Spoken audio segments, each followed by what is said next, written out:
Welcome back. We'll start with the 7th chapter of History Class 9 where we'll be talking about the history of cricket. Now, this is one of the topics that most of you would find interesting. When we talk about history, we usually do not talk about only the dramatic events that have happened over the time period. We've also talked about the clothing, the lifestyle, the food, the games, the playing habits and so on. So, all those also become a part of history. Cricket is indeed important because this game was considered as a game of England, and later on it spread to the colonies wherever Britain had its control or the rule. We technically say the sun never used to set in the time of British Empire. That means the British Empire had its territories across the world in each and every nook and corner. So every time there would be day in one of the colonies. So we used to say that sun never sets in the British Empire, and same is the case with the game cricket. So cricket, it evolved in England but slowly and gradually moved on to all the areas where you had the British colonies that was part of it. Now, of early, this games was only meant for boys. Girls were not allowed to be part of this game, and this was a national game for decades in the history of England. Now, let's talk about the story of cricket. So, cricket is usually played with a bat and a ball. All the things of metal, glass, plastics were usually initially rejected from cricket. The bat was made mainly from the willow or the handle with the cane, and then you had ball from leather or cork, and later on with evolution you had gloves that were made from synthetic resins, and then you had lightweight metals and synthetic metals that were used in helmets and so on. But technically this game does not make it necessary for plastics, metals to be part of this game or glass to be part of this game. This game was initially started only as a means of entertainment mainly on Sundays. So after the Industrial Revolution, the things became very busy, the life became busy, and to relieve themselves on Sundays you had this game of cricket. Now the idea was to bring leisure, to bring in entertainment, to make people fit, and to have a spirit of competence or competition in them. This game was introduced. Initially the game was played with hockey sticks, and the most interesting thing, there are two most interesting facts about the game of cricket is, first of all, there is no dimensions of this game or the pitch that is being defined. So the cricket area could be oval in shape as in Adelaide, it could be circular as in Chennai. So there is no defined shape. However, for all other games like basketball, baseball, you have the dimensions that are being defined for the ground. The next important thing about this game is there is no time limit. So let's say a football match usually ends in 1.5 hours, but the cricket match can go on for days and days. So it could be 5 days, 6 days and so on. So a kind of test match can go up to 5 days and still continue or end in draw. Now the interesting thing about the game is, as we said, the dimensions are not defined. So to get a 6 runs in Melbourne, you might have to clear much more area as compared to Firozshah Kotla in Delhi. So again, the dimensions, since they are not defined, the only thing that was given in the code was the height of the stump, that was 22 inch, and the bail, that was 6 inch apart. Again, the second stump or the distance between the two stumps would be 22 yards. So that was given. Now the distance between the two stumps were given, or the pitch length was given, but the distance of the pitch to the boundary was not given, and the boundaries were not drawn or written till a long time. The first written law of cricket came in 1774, and this basically gave the details as we mentioned. There was no limit on the shape and the size of the ball, and the ball was usually around 5 to 6 ounce. Then you had the first cricket club that was formed at Hambledon, And then you have the Melbourne Cricket Club, the MCC, that was founded in 1787. The rules for that was given later on. The rules were revised and the weight of the ball was limited and decreased from 6 ounces from 5.5 to 5.75 ounce. Then in 74 you had the first leg before law that was published and third stump became common. Again in 1780, 3-day became the length of the major test matches. So those were some of the major changes that occurred. The changes mainly occurred in the width of the ball, the circumference of the ball, the use of pads, the use of gloves, the introduction of the boundaries and the overarm bowling. So those were the things that occurred. The rules for the game started to become codified. So till now there were no coded rules for cricket, but slowly and gradually the rules came up and the rules were codified. Initially it was played in any public property without any fencing or any boundary, but slowly and gradually boundary came up. There were people who believed that this game is not only a means of entertainment, but it brings about an organized lifestyle and is more of teaching for a common people. So in England, there was discrimination between the rich and the poor, and both of them were playing the games.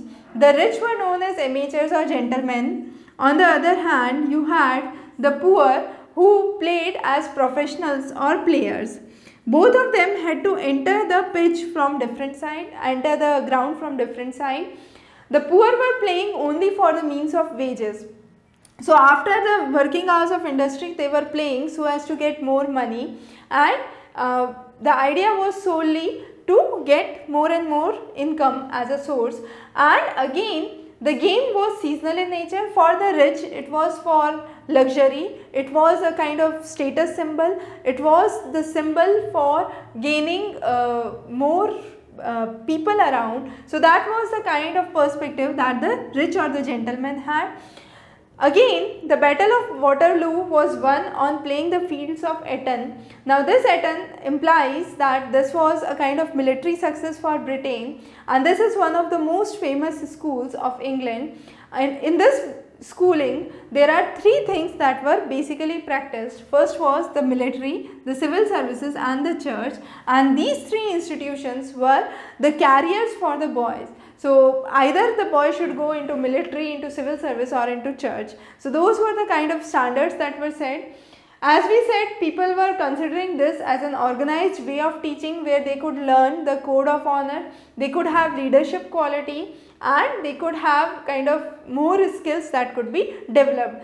Moreover, this game was considered a gentleman game, and only the people from social status which was decently approved in the society were part of it. Dorothea Beale, she was a principal of ladies college, but she was in favor that girls should not take part in this sports. However, later on this game became more popular. As we said, with the colonies, the British tried to take this game to the different colonies they were established in. So this game became a sign of racial superiority, a kind of social status, and the pro-Caribbean population was discouraged from playing this game. It was the first non-white club in West Indies was established late in 19th century, which was very late as compared to the start of the game, and even then the members were mainly the light-skinned mulattoes and not the black-skinned people. Later on, this game became popular and West Indies won the first test series match in 1950 against the whites, and this was considered as a victory for West Indies against the white. But again, this game had 2 flaws. The captain was a white, and again all the dominoes were together for working on this game. The dominoes are the self-governing areas. So all the independent self-governing areas joined together against the fight for England in this game. So the first West Indies black captain came only in 1960s, much later after winning this game. The time the West Indies won the game for the first time against England, the captain was a white player. After 1932, the national team was given the right to represent India in the test matches. Now when it came to race and religion, It is a kind of a totally different story in India. In India, Parsis were the first to modernize and play the game of cricket. So it started with a kind of quadrangular game where you had Britishers, Parsis, Hindus and Muslims. Later on, this became pentangular where you had British, Parsi, Hindus, Muslims and rest. In the rest you had others, mainly the Christians, and Vijay Hazare is one of the major cricketers who belong to rest. However, many of the nationalist leaders considered this to be anti-colonial, and they considered that this would lead to a wave that was anti-nationalist. So they were not in favor of the pentangular or the quadrangular cricket matches that were occurring in India. In India, the first Indian cricket club was established as Oriental Cricket Club in Bombay in 1848.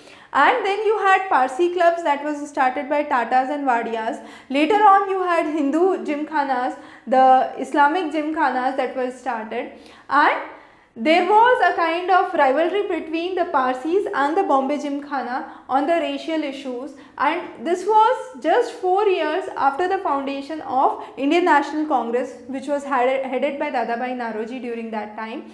And then, as we said, you had the quadrangular and the pentangular cricket matches, but many of the leaders including Gandhiji believed that this was a way to break down the India's wave for nationalism or the India's nationalist movement. So you had the rival first class tournament on regional lines that took place as Ranji Trophy. Then you have Palwankar Ballu. He was a Dalit from Pune and he is considered as one of the greatest Indian slow bowlers. He played for Hindus in the quadrangular match.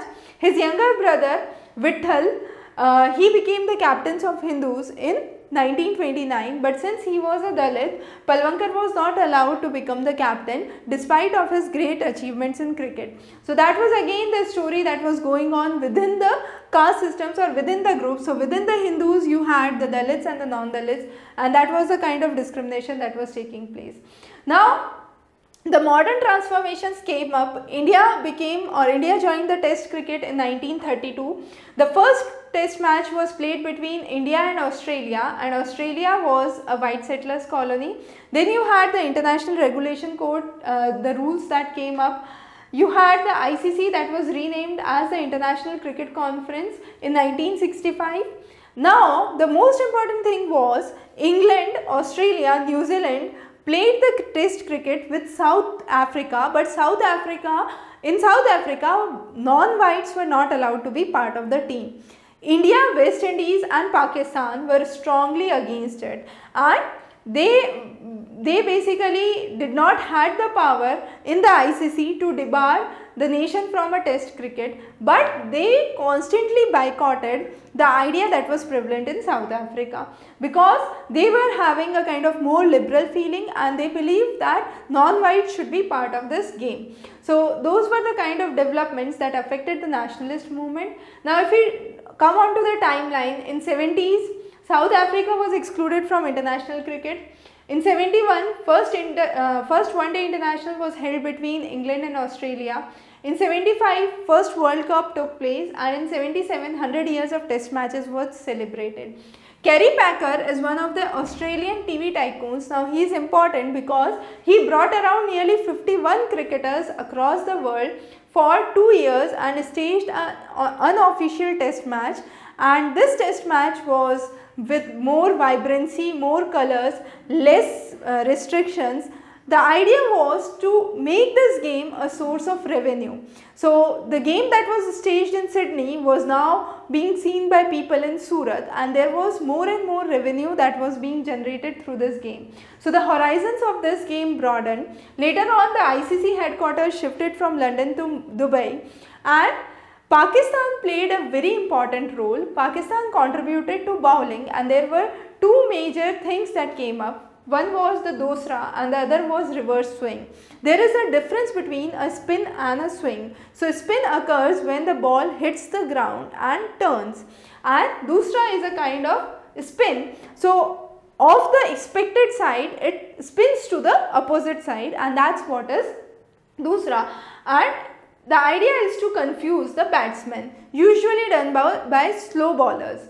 Reverse swing, on the other hand, swing means a ball turns in the air itself, it does not hit the ground. Now, reverse swing usually takes place with a ball that is very old, more than around 40 years, and there is a kind of asymmetrical change that takes place. So, a outswinger would become an in-swinger and so on. So, the ball, if it is expected to swing in, it would swing out, and that was the kind of reverse swing that developed, and this was popular among the fast bowlers mainly from Pakistan, and later on other countries adopted it. So, Pakistan definitely played an important role in the development of cricket. The next was the two other important games, the polo, which was a kind of game for military and athletic young club. Hockey is important. Hockey is similar to the Scottish game shinty and the game in England which is known as bandy, or in Irish it is known as hurling. Now this hockey was introduced in India again by British Army in the colonial periods. However, Dhyan Chand's period is known as a golden period in hockey because it was under Dhyan Chand between 1928 to 1956. India won 6 consecutive gold medals at the Olympics. Not only that, all the 24 matches that India played, India won all the 24 matches of those. Later on, we got 2 other gold medals in Tokyo Olympics and Moscow Olympics.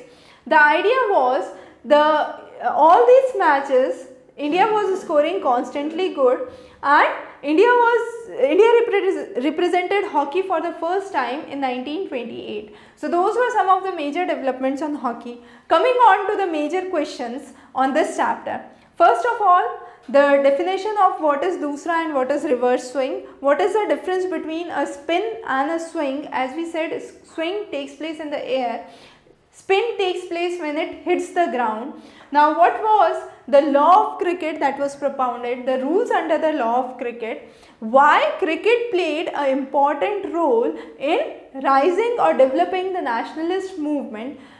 Again, the next question is why many of the leaders like Mahatma Gandhi was afraid that cricket could be a threat to the national movement in India and it could further divide or break down the Indian population, considering the fact you had the quadrangular and the pentangular cricket matches that became popular.